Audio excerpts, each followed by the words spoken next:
For over a century, one resource controlled the fate of nations, built empires, and started wars. That resource was oil. OPEC, 13 nations, one cartel. Their decisions inside this room rippled through every economy on Earth within hours.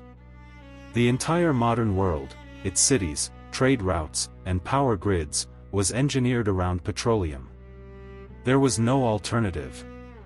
The global oil industry generates over $4 trillion annually.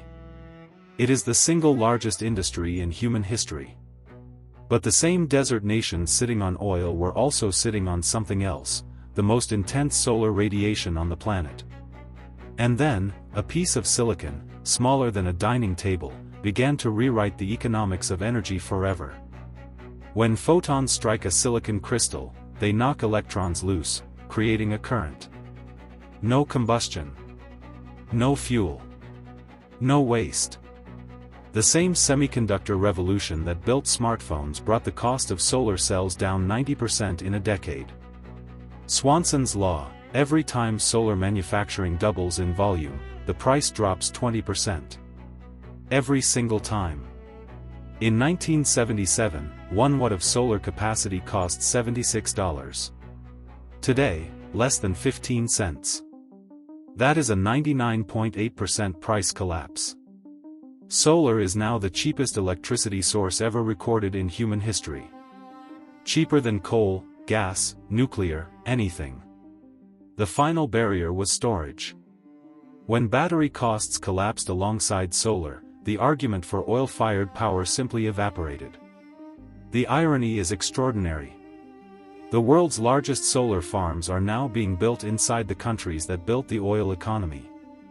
India's Badla Solar Park, 14,000 acres of panels, delivers electricity cheaper than any coal plant on the continent.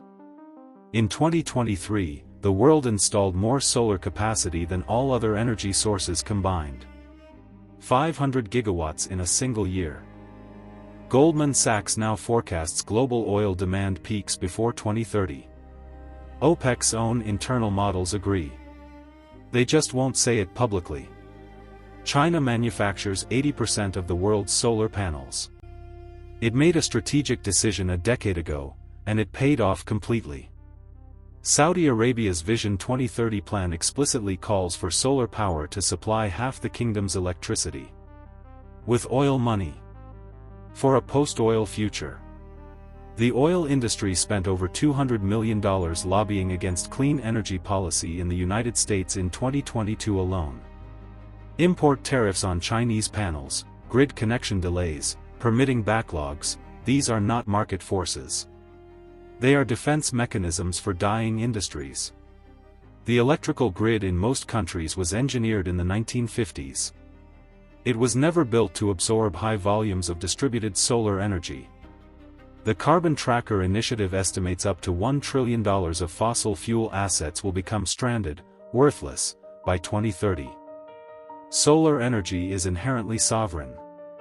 When you generate power from sunlight at home, you no longer need to buy it from someone else's desert. The UAE, Kuwait, Oman, Egypt, all building gigawatt-scale solar. The oil nations are not fighting the transition. They are leading it. Over 700 million people still lack access to electricity. Solar is the only technology that can reach them, affordably and immediately. The International Energy Agency now says solar will be the dominant source of new electricity generation globally by 2027. Not a forecast. A trajectory. Behind every gigawatt of solar capacity is a team of engineers managing real assets, real yield, and real consequences for real communities. This is not a story about environmentalism. It is a story about economics. And in economics, the cheaper technology always, eventually, wins. The panel that threatened OPEC doesn't need a pipeline, a tanker, or a war. It just needs the sun. And the sun rises every single day. If you work in solar and want to track, analyze, and optimize real project performance, Bayes.app. The link is below.